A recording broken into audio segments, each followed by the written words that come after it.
অনেক প্রতীক্ষার পরে আজকে মেয়েদের জামাগুলো নিয়ে আসবো।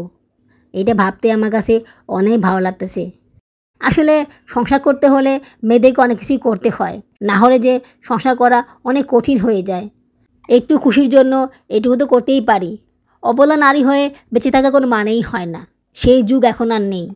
বাঁচতে হলে শক্ত হয়ে বাঁচতে হবে, বাঁচতে হলে যুদ্ধ করে বাঁচতে হবে। কেউ তোমাকে কিছু এনে দিবে না। আমার 4 বাচ্চা আর আমার চ্যানেল, এরাই আমার সব। এদিকে নিয়েই আমার জীবনের সব কাজকর্ম চলে। আচ্ছা, তোমাদের কাছে সর্ষে বাটা দিয়ে সাজনা তরকারি খেতে কেমন লাগে? আমার কাছে তো খেতে দারুণ লাগে। একসাথে 3 জনকে খাওয়ানো অনেক কষ্টকর, অনেক সময় লেগে যায়।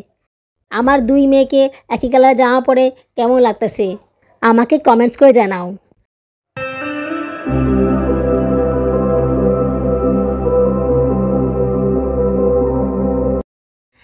আসসালামু আলাইকুম। আমার চ্যানেলে এবং পেজে তোমাদের সবাইকে স্বাগতম জানাচ্ছি। তোমরা সবাই কেমন আছো? আশা করি আল্লাহর রহমতে ভালোই আছো। আমিও ভালো আছি আলহামদুলিল্লাহ। দেশি এবং বিদেশ থেকে যারা আমার ভিডিওটি দেখতেছো তাদের সবাইকে জানাই আমার পক্ষ থেকে আন্তরিক অভিনন্দন ও ভালোবাসা। নতুন আরও একটি ব্লগ নিয়ে আবার তোমাদের সামনে হাজির হলাম। এখন প্রায় 11টা বাজে। সকালে নাস্তার জন্য পাউরুটি টোস্ট করতেছি। বহুদিন ধরে পাউরুটি টোস্ট খাওয়া হয় না, তাই ইদানিং পাউরুটি টোস্টটা খাওয়া হচ্ছে প্রায় সময়। অনেক প্রতীক্ষার পরে আজকে মেয়েদের জামাগুলো নিয়ে আসবো। এটা ভাবতে আমার কাছে অনেক ভালো লাগতেছে।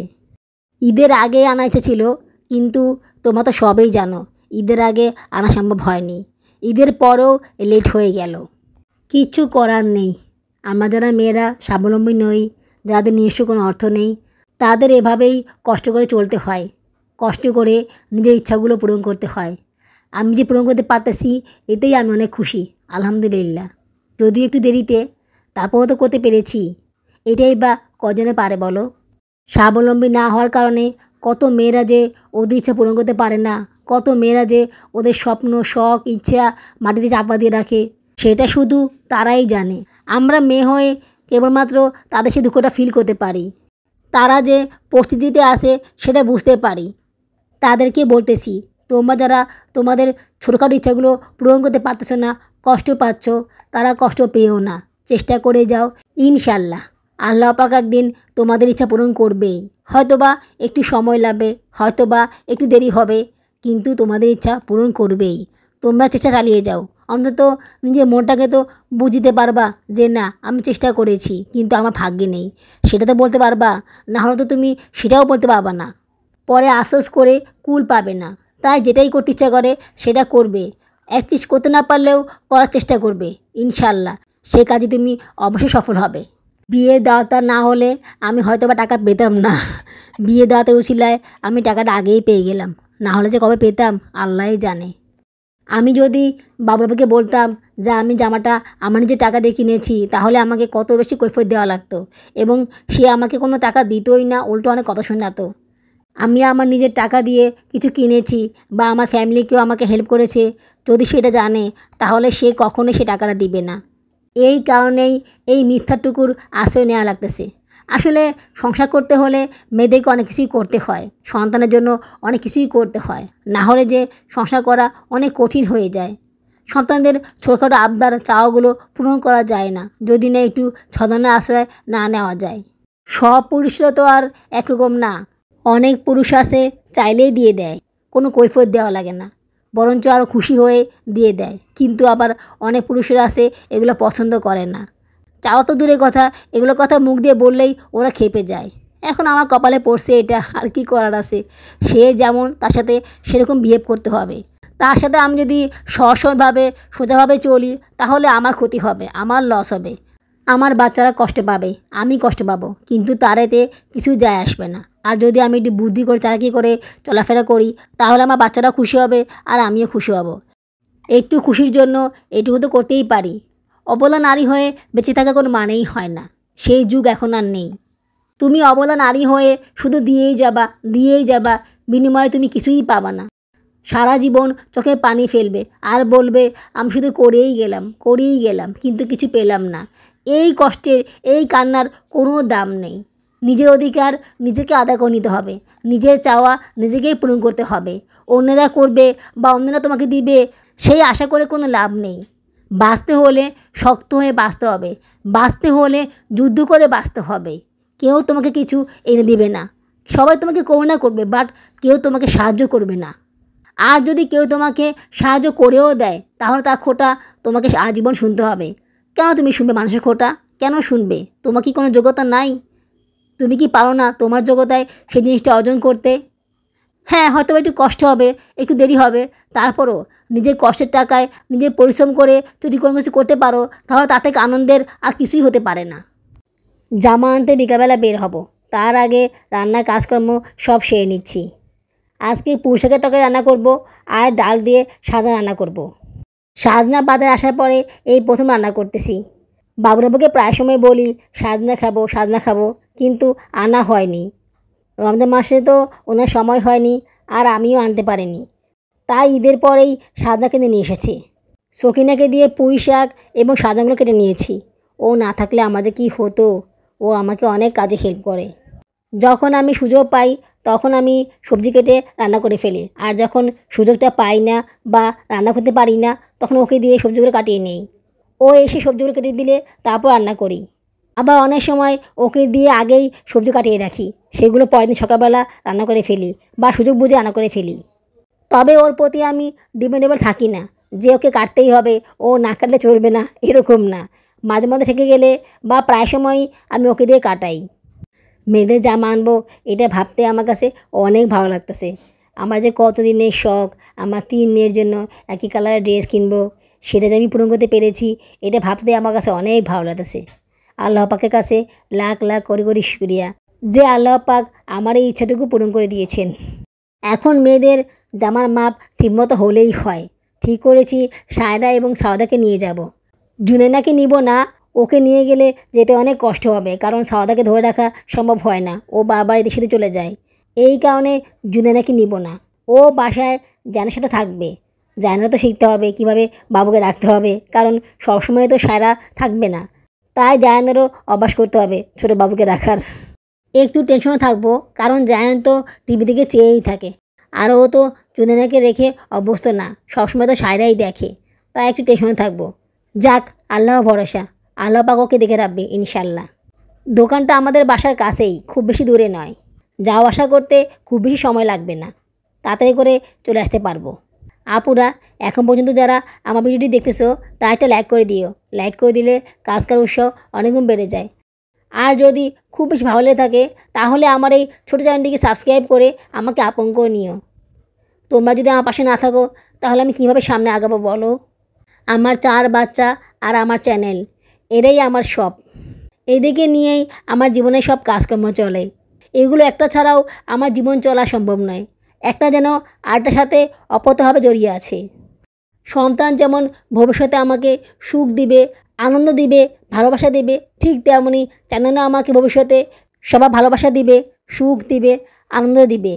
কিন্তু তার জন্য আমার চ্যানেলের জন্য কাজ করতে হবে, চ্যানেলকেও আমার কিছু দিতে হবে। ঠিক যেমন বাচ্চাদের জন্য আমি পরিশ্রম করি, বাচ্চাদেরকে যত্ন করে বড় করি, ওদের খেয়াল রাখি, ঠিক সেভাবে চ্যানেলটাকেও যত্ন করে বড় করতে হবে, চ্যানেলে খেয়াল রাখতে হবে। কিন্তু সেটা আর করতে পারতেছি কই, একদিক দিয়ে করলে আর একদিক দিয়ে হয় না। তাছাড়া ভিউজ না হলে সেই ইচ্ছাটাও মরে যায়। এমন না যে আমার ভিউজ হয় না, আবার এমন না যে আমার অনেক বেশি ভিউজ হয়। তো সব কিছু মিলিয়ে না কাজ করা অনেক সময় কষ্টকর হয়ে যায়। তারপর আলহামদুলিল্লাহ আমি যতটুকু ভিউজ পাই অতটুকু আমার জন্য অনেক বেশি কিছু, কারণ অনেকে তো সেটাও পায় না। ওইটুকু পুঁজি করেই আমাকে সামনে এগোতে হবে, আরও বেশি বেশি করে কাজ করতে হবে।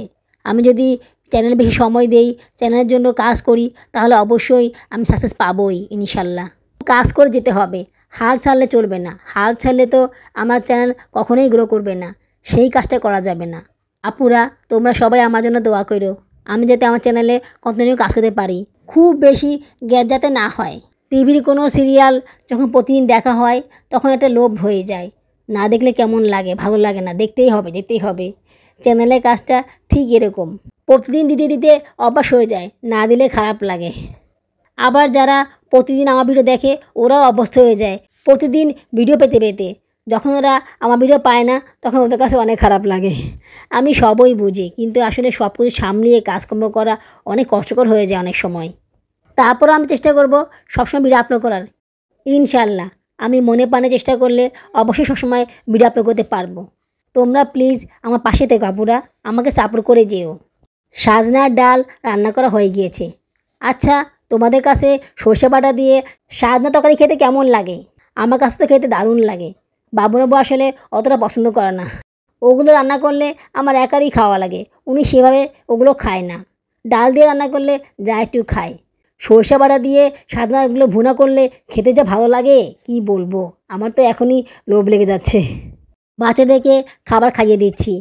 অনেক সময় ওদের সাথে আমিও কিছু খাবার খেয়ে নিই, যদি তরকারি আর ভাত থাকে। সবসময় খাই না, কারণ সবসময় খেলে বা দুপুরবেলা খেলে আমি খুব টায়ার্ড হয়ে যাই, কাজ করতে পারি না। কাজ করতে গেলে অনেক আলসামি লাগে, এই কারণে আমি এই সময় কখনো ভারী খাবার খাই না। হয় সন্ধ্যার সময় খাই কিংবা রাতেরবেলা ওদের সাথে খাই।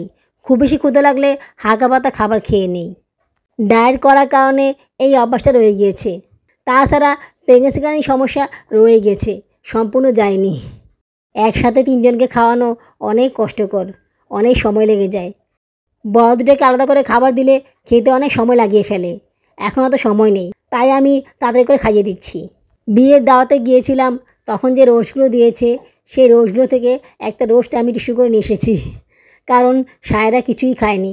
ও 2 নেলা খাবার খাওয়ার পরে আর খায়নি। ভেবেছিলাম বাসায় গিয়ে ওকে ভাত রান্না করে খাইয়ে দিব, কিন্তু বাসায় গিয়ে ও আর এটা খায়নি। ওকে ওর আব্বু ডিম সিদ্ধ করে খাইয়ে দিয়েছে, তাই এটা এখন ওদেরকে খাইয়ে দিচ্ছি। কালকে কিছু লাউ তরকারি ছিল, সেই তরকারি দিয়ে আমরা খেয়ে নিচ্ছি। আর আজকে যেগুলো রান্না করেছি সেগুলো রাতের বেলা খেয়ে নিব। খাওয়া শেষ করে তাড়াতাড়ি করে বাচ্চাদেরকে নিয়ে দোকানে চলে এলাম। এখানে আসতে আসতেই সন্ধ্যা হয়ে গেল।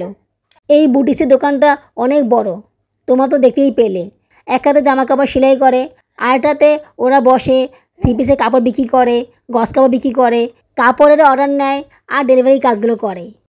আমাকে দেখার পরে তো ওরা অবাক হয়ে গিয়েছে। ঈদ চলে গিয়েছে, আপনি এখনও কাপড় নেন নাই, কাপড় এখনও রেখে দিয়েছেন। আমি বললাম একটু সমস্যা হয়েছিল তাই আসতে পারিনি। কাউন্টারে বসা মহিলাটা অনেক ভালো, আমার সাথে অনেক ভালো ব্যবহার করেছে। ওদের দোকানে অনেক সুন্দর সুন্দর গস কাপড় দেখলাম, কাপড়গুলোর দামও আছে। 300 টাকার নিচে কোনো গস কাপড় নেই। ওই মহিলা বলল, আপনি যেভাবে চান, যেরকম ডিজাইন চান সেরকম ডিজাইনেই কাপড় বানিয়ে দিবেন। আমি বললাম দাম তো বেশি রাখেন বানাতে। উনি বলল, আমরা সবসময় এরকমই দাম রাখি, ঈদের সময় হয়তোবা একটু বেশি হয়ে গিয়েছে। তারপর আমি বললাম, আমি এখানে সবসময় কাপড় বানাবো, আমার জন্য একটু কমিয়ে রাখতে হবে, না হলে কিন্তু বানাতে পারবো না। উনি রাজি হয়েছেন, উনি বলেছেন 1500 টাকার নিচে বানাতে পারবেন না, 1500 টাকা দিতেই হবে। জামাগুলো বানানো অনেক সুন্দর হয়েছে, তবে আমার কাছে কেন জানি মনে হচ্ছে জুনানের জামাটা ছোট হবে। ওকে নিয়ে আসা দরকার ছিল, ওকে বাসায় রেখে আসা উচিত হয়নি। ওকে নিয়ে আসলে একটু ভালোভাবে বুঝতে পারতাম। কাজটা ঠিক হয়নি, কষ্ট করে হলেও ওকে এখানে আনা দরকার ছিল। এই দোকানের একটা জিনিস আমার কাছে খুব বেশি ভালো লেগেছে, সেটা হচ্ছে এখানকার সবাই মেয়ে, কোনো ছেলে মানুষ নেই। আর মেয়েরা অনেক আন্তরিক, অনেক হেল্পফুল। দেখো তো জামাটা মনে হচ্ছে না ওর ছোট হবে? আমার কাছে তো মনে হচ্ছে ছোট হবে। বাসায় গিয়ে জুনানিকে পরিয়ে দেখব, যদি ছোট হয় তাহলে আবার নিয়ে আসবো। আর একটু বড় করতে হবে, কয়েকদিন পরে তো এটা তো আর পরাতে পারবো না। ওরা আমার মেয়েকে খুব সুন্দর করে জামা পরিয়ে দিয়েছে। সাউদাকেও পরাতে চেয়েছিল, কিন্তু সাউদা অনেক কানাকাটি করায় ওকে আমি পরিয়ে দিয়েছি। জামা পরানোর পরে একটু ভিডিও করব, তারও উপায় নেই। ও খুশিতে খুব বেশি দুষ্টামি করতেছে, অনেক বেশি লাফালাফি করতেছে। ওকে যত বলি একটু দাঁড়াও, কিন্তু না, সে দাঁড়াচ্ছে না। একবার ওদিকে যাচ্ছে আবার এদিকে আসতেছে, ওর সাথে সাউদা দৌড়াচ্ছে। মানে আমার মাথাটাই খারাপ হয়ে যাচ্ছে। দেখো জামা পরে কীভাবে ঘুরতেছে সায়রা খুশিতে। আমার 2 মেয়েকে একই কালারের জামা পরে কেমন লাগতেছে আমাকে কমেন্টস করে জানাও। আমার কাছে তো খুব ভালো লাগতেছে, মন প্রাণ সব জুড়ে যাচ্ছে ওদেরকে দেখে, এত ভালো লাগতেছে। মাশাআল্লাহ, আল্লাহ পাক সবসময় আমার মেয়েদেরকে এরকম হাসিখুশি রাখুক, এটাই সবসময় দোয়া করি মন থেকে। এখানে একটা গস কাপড় পছন্দ করেছিলাম, ভাবতেছি কোরবানি ঈদে এখান থেকে গস কাপড় কিনে বানিয়ে নেব। কি বলো তোমরা, ভালো হবে না? 3 জনকে আবার একই কালারের জামা বানিয়ে দিব, কেমন হবে দেখতে? আমাকে কমেন্টস করে জানিয়ে তোমরা। বাসায় চলে আসলাম, যা ভেবেছিলাম তাই, জামাটা যদি না ছোটো হয়েছে, ওর হাঁটুতে পড়েছে, হাঁটুরও উপরে গিয়েছে, তা মানে চিন্তা করো কতটা ছোটো হয়েছে। মেজাজটা গরম হয়ে গিয়েছিল। মহিলাটা ওকে কোলে নিয়ে মাপ নিল। তোমরা তো সবই দেখলা। তখন অবশ্য কারেন্ট ছিল না, তাই হয়তো বা ঠিকভাবে খেয়াল করে মাপ নিতে পারেনি। তাছাড়া ও যেভাবে নড়াচড়া করতেছিল, মাপ নিতে হয়তো বা ভুল হয়ে গিয়েছিল। কি আর করা, আবার গিয়ে একটু বড় করে নিতে হবে, এছাড়া তো আর কোনো উপায় নেই। বড় কি করা যাবে বুঝতে পারতেছি না। আজ এইটুকুই আপুরা, আগামী ব্লগে দেখা হবে। আল্লাহ হাফেজ।